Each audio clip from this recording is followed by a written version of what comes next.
Family ఫ్లాప్లతో డీలా పడింది. ఒకరి తర్వాత ఒకరు వరుస పెట్టి డిజాస్టర్లతో పోటీ పడుతున్నారు. మొన్న నాగార్జున, నిన్న అఖిల్, మధ్యలో నాగ చైతన్య అంతా ఫ్లాపులు ఫేస్ చేస్తున్నారు కూడా. మరి ఈ బ్యాడ్ లక్ ని కస్టడీలోకి తీసుకుని వెంటాడే బ్యాడ్ లక్ ని చైతన్య బ్రేక్ చేస్తాడా? Take a look. Agent flop, the ghost disaster, thank you ఓటీటీలో వచ్చిన నో యూస్.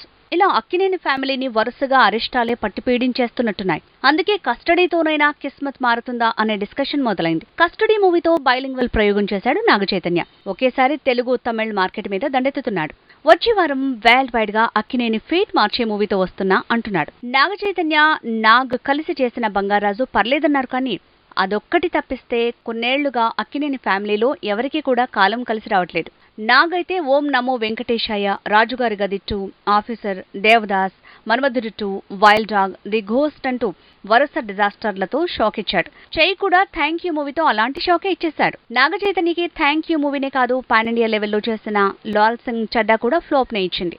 నాగ్ నుంచి నాగ చైతన్య వరకు అక్కినేని ఫ్యామిలీకి బ్యాడ్ లక్ ఫ్యామిలీ ప్యాకేజ్ లా మారింది. అక్కినేని హీరోల బ్యాడ్ లక్ కి పీక్స్ అంటే ఏజెంటే. 80 కోట్ల ఆ సినిమా హిస్టారికల్ డిజాస్టర్ అవడంతో సీనే మారింది. అందుకే కస్టడీ ఎంతవరకు నాగ చైతన్య ఫేట్ మారుస్తుందా అనే చర్చ మొదలైంది. వచ్చే వారమే తన ఫేట్ తేలబోతోంది.